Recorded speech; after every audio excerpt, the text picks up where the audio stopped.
তো বন্ধুরা, আমরা বর্তমানে তথ্য প্রযুক্তির একটি রোমাঞ্চকর সময়ে বসবাস করছি। যদি আমাদের কোনো কিছু জানার প্রয়োজন হয়, তাহলে আমরা খুব সহজেই হাতের মুঠোফোন বা কম্পিউটারে গুগল সার্চ করে যে কোনো তথ্য খুব সহজেই জেনে নিতে পারি, একেবারে সঠিক এবং নির্ভুলভাবে।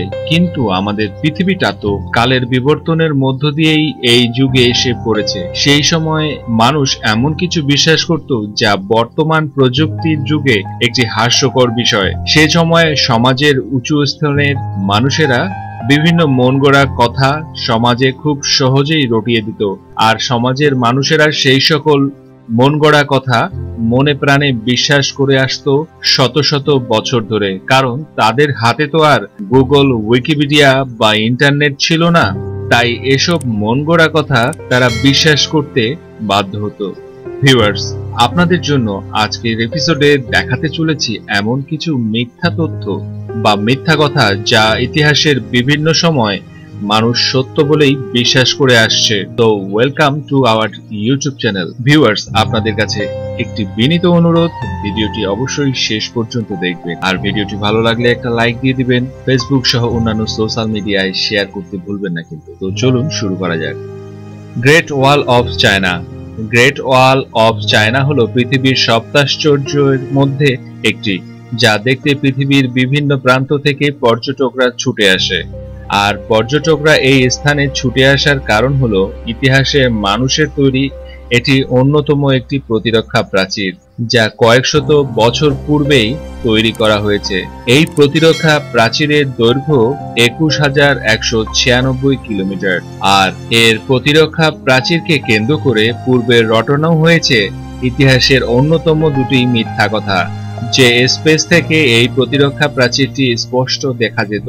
কিন্তু মহাকাশ গবেষণা সংস্থা নাসা জানায় যে এই প্রতিরক্ষা প্রাচীরটি কেবল আবছা আবছা দেখা যায় পৃথিবীর কক্ষপথ থেকে, এবং সেটা কেবল আকাশ মেঘমুক্ত থাকলেই, যেমনটা পৃথিবীর অন্যান্য বড় স্থাপনা স্পেস থেকে দেখা যায়।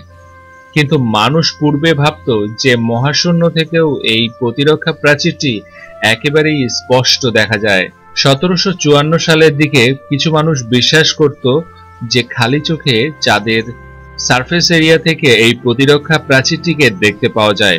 সেই সময় স্যাটেলাইটের কোনো ব্যবস্থা ছিল না, কিন্তু বর্তমান তথ্য প্রযুক্তির যুগে গবেষণা করে দেখা গেছে যে চাঁদের সারফেস এরিয়া থেকে এই প্রতিরক্ষা প্রাচীরটি দেখতে পাওয়া যায় ঠিক ততটুকুই স্পষ্ট যতটুকু স্পষ্ট একজন মানুষের চুল ৩ কিলোমিটার দূর থেকে দেখতে পাওয়া যায়।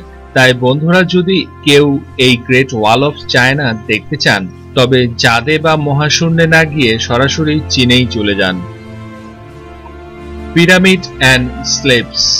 পৃথিবীর সর্বস্তরের মানুষ এবং বিজ্ঞানীদের আকর্ষণের মূল কেন্দ্রবিন্দু হলো মিশরের পিরামিড।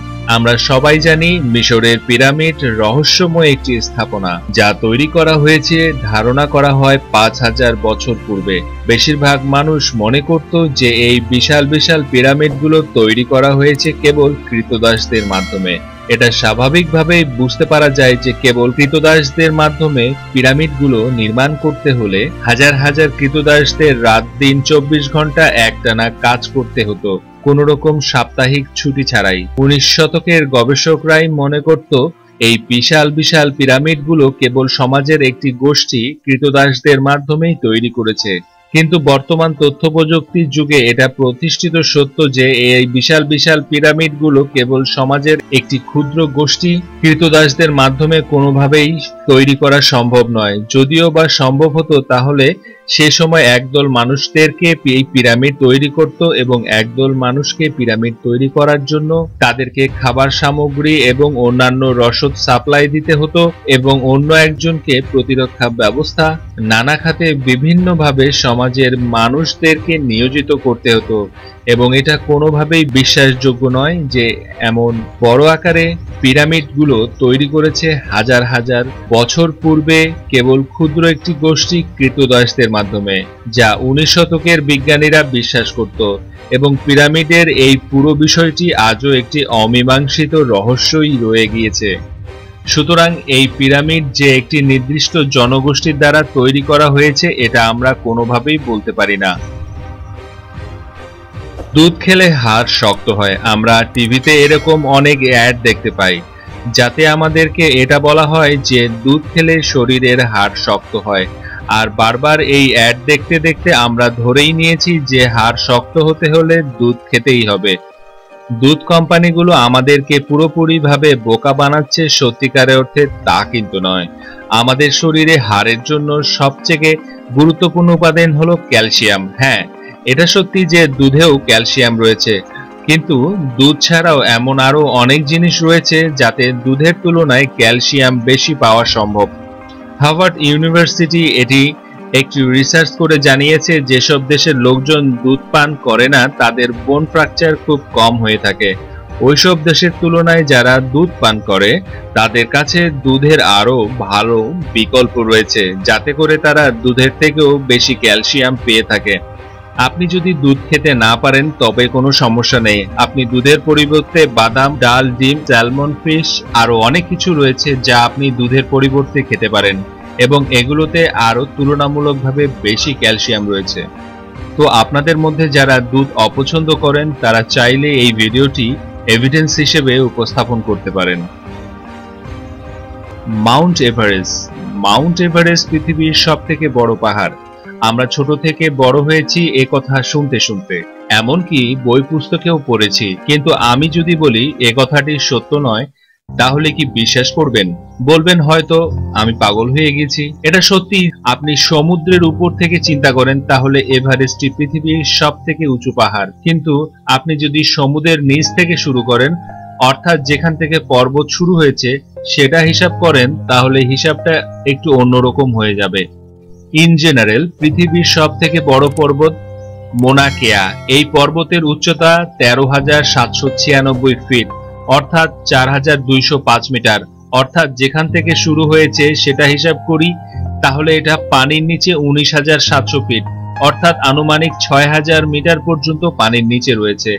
এই দুইটাকে যদি এবার একসাথে করে দেই তাহলে এই পাহাড়ের উচ্চতা হয়ে দাঁড়ায় 33,500 ফুট, অর্থাৎ 10,210 মিটার, এবং মাউন্ট এভারেস্টের উচ্চতা টোটাল 29,029 ফিট, অর্থাৎ 8,848 ফিট। তাই এই মোনা কেয়া পৃথিবীর সবথেকে উচ্চতম পর্বত। এখন থেকে আপনাকে যদি এই প্রশ্ন করা হয় যে পৃথিবীর সবথেকে উচ্চতম পর্বত কোনটি, তাহলে উত্তর দেওয়ার আগে অবশ্যই জিজ্ঞেস করে নেবেন উচ্চতা কোথা থেকে শুরু করতে হবে, সমুদ্রের উপর থেকে নাকি পর্বত যেখান থেকে শুরু হয়েছে সেখান থেকে। Black hole. ব্ল্যাক হোল দেখতে ছিদ্রের মতো হয়ে থাকে। আপনাদের মধ্যে অনেকেই ইন্টারস্টেলার মুভিটি দেখেছেন। আপনি যদি বিজ্ঞান প্রেমী, আপনার স্পেস সম্পর্কে জানতে ভালোবাসেন, তাহলে অবশ্যই আপনি ইন্টারস্টেলার মুভিটি দেখে থাকবেন। ইন্টারস্টেলার মুভিটি আমারও একটি অসম্ভব প্রিয় একটি মুভি। এই ছবিটিতে ব্ল্যাক হোলকে ছিদ্রের মতো করে দেখানো হয়েছে। এটা ছাড়াও আপনি যে কোনো সায়েন্স ফিকশন মুভি দেখলেও ব্ল্যাক হোলকে ছিদ্রের মতন করেই দেখতে পারবেন। জানলে অবাক হবেন যে এটা কিন্তু সত্যি নয়। 1916 সালে আলবার্ট আইনস্টাইন সর্বপ্রথম থিওরি অফ রিলেটিভিটিতে ব্ল্যাক হোল সম্পর্কে জানিয়েছেন, কিন্তু তখন এটাকে প্রমাণ করার জন্য তার কাছে উপযুক্ত কোনো প্রমাণ ছিল না। পরবর্তীতে 1971 সালে একজন American theoretical physicist doctor John Wheeler এটাকে প্রমাণ করে পৃথিবীকে দেখায়। নাসার রিপোর্ট অনুযায়ী ব্ল্যাক হোল ছিদ্রের মতো নয়, এটা এমন একটা অবজেক্ট যার গ্র্যাভিটি এত বেশি যে ওইখান থেকে একটু আলো ফেরত আসতে পারে না। যদি প্র্যাকটিক্যালি দেখানো হয় তাহলে অবশ্য ব্ল্যাক হোলকে দেখাই যায় না। কোনো ব্ল্যাক হোলকে সুপার অ্যাডভান্স স্পেস টেলিস্কোপ দিয়ে হলে প্রভাবে তারা এমন তারাদের বিহেভিয়ারকে ফলো করে যা অন্য তারা থেকে আলাদা বিহেভ করছে আর ব্ল্যাক হোলের প্রপার্টি ম্যাচ করে। তারপর অনুমান করা হয় যে হয়তোবা ওই অঞ্চলে ব্ল্যাক হোল রয়েছে।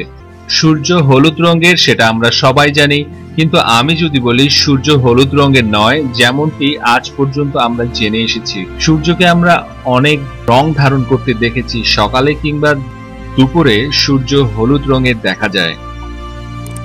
সন্ধ্যার দিকে আমরা সূর্যকে লাল বর্ণের দেখি, আর এর কারণ হলো আমাদের বায়ুমণ্ডল। এখন যদি আমি বলি যে সূর্য হলুদ রঙের নয়, লাল রঙেরও নয়, সূর্যের রং সবুজ, তাহলে চমকে যাবেন। আসলে সূর্য সবুজ, হলুদ, লাল, নীল রঙের সংমিশ্রণেই তৈরি। আমরা যদি সূর্যকে স্পেস থেকে দেখি তাহলে সূর্যকে সাদা রঙের দেখা যাবে। পৃথিবীতে আমাদের বায়ুমণ্ডলের কারণে সূর্যকে হলুদ রঙে দেখে থাকি, কিন্তু সত্যিকার অর্থে সূর্য সবুজ থেকে শুরু করে লাল এবং নীল পর্যন্ত ম্যাচ করে।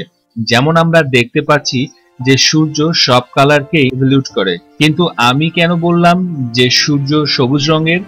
এই সব কালারের ফ্রিকোয়েন্সির মধ্যে সূর্যের সব থেকে বেশি ইমিউট করে সবুজ কালারকে। যদি আরেকটু স্পেসিফিক ভাবে বলতে চাই তাহলে সূর্য সবুজ এবং নীল রঙের মাঝখানের রঙকে সবচেয়ে বেশি ইমিউট করে, আর এ কারণেই সূর্যের আসল রং সবুজ। তো পারলে একথা গিয়ে আপনার বন্ধুকে বলবেন, একটা মাইরও মাটিতে পড়বে না। আর ভিডিওটি ভালো লাগলে লাইক করতে পারেন।